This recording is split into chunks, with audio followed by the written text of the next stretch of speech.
not that long ago, you only had 4 broadcast partners to deal with. Now you got 8, including a lot of mouths to feed, including us. Here in NFL Network, right? And I assume that's the first thing you look at, right? Which games you're going to do play-by-play for, right? Mike, there's an I in my first and last name. Are you kidding me? Who are you talking to, Mike? Get out of here. Come on.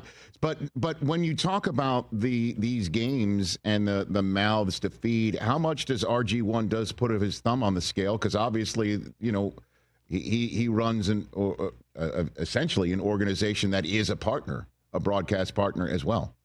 How much is he involved? Intimately.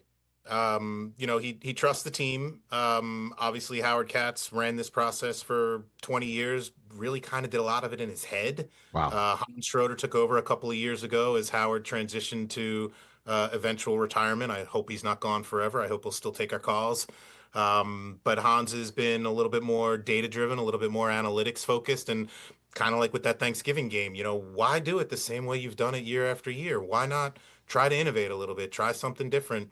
All right, if it works, great. If it doesn't, that's okay. We tried something. And so can we feed the beast, right? Can we still keep Sunday Night Football the number 1 show on television? Can we still build Amazon as the streaming home of Thursday Night Football? Is there still room for Peacock and YouTube to have good games? The fans will find them if they're good.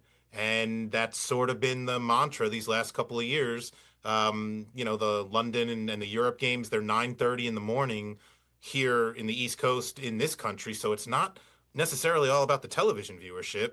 That's not a big TV window, but there's a floor there too. There's a ceiling that we could push there too. That Miami-Kansas City game in Germany a few years ago did 10 million. So trying to make sure there's good games for the international partners, good game for all the primes, good game week 1, good game for ESPN Plus, good game for Thanksgiving, good game for Christmas. Obviously, none of us know. Season doesn't even start for 4 months.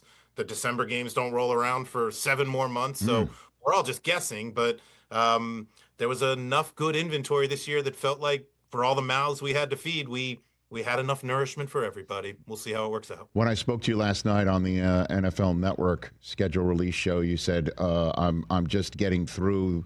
We gave the schedules to the teams and the broadcast partners, and that's just one set of circumstances. You will have to deal with the ripples in the pond of that stone that you threw in. And you said, well, tomorrow, meaning today, you'd be dealing with all the other broadcast partners who now see what you gave the other broadcast partners.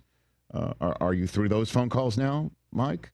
Yeah, I don't think we heard anything we didn't expect. I mean, I think we knew that the Bengals were going to be a little disappointed playing on the road on a short week in Baltimore yet again. We absolutely had schedules where that Baltimore-Cincy Thanksgiving game was in Cincinnati.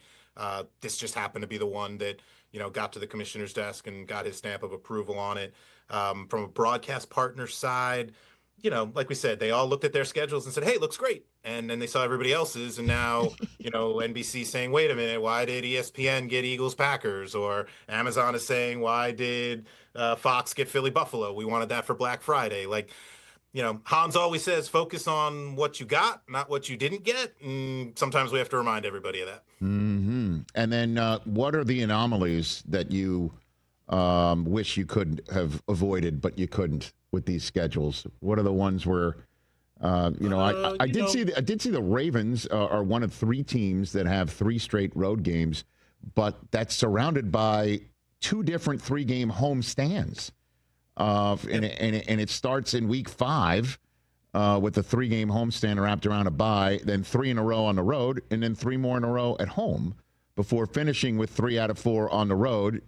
And I'm wondering, when you look at this stuff, do you say, let's take one more shot at it, or sometimes it's just the way you have to make the omelet here? Look, I'm not sure a 3-game homestand is a competitive disadvantage. I would argue probably the other way. Maybe the Steelers and the Browns and the Bengals are looking at that Ravens schedule and saying, yeah, they do have a 3-game road trip in there, but 2 3-game homestands, that's not fair to us. That's too good for them. Mm-hmm. You and I have been doing this together long enough. It wasn't that long ago. We had schedules with 8, 9, 10, 11 3-game road trips on it. I'm not sure a 3-game road trip is a thing. I'm not sure it's a competitive disadvantage to somebody. We play back-to-back road games in this league, obviously, all the time. Nobody bats an eye. So you're really just talking about that third of 3. If you win that one, you can't say that the 3-game road trip was competitively unfair. So yeah, it's something we monitor. It's something the teams are sensitive about, maybe more so about not having a home game, for a month for the fans, but that could happen with a away by away stretch, which the team's never going to complain about, or like the Vikings going across the pond to play two and come back to their bye. Like it happens. We're trying to figure out exactly where that line is in terms of what is competitively unfair. We talk to the coaches, we talk to the general managers. Dawn Aponte from the league office looks at every schedule. Obviously, the commissioner looks at every schedule. A schedule with quote unquote only 3-game road trips on it, I think we'd say is a win, but very comfortable playing a schedule with 5 or 6 3-game road trips as long as they're the right 3-game road trips.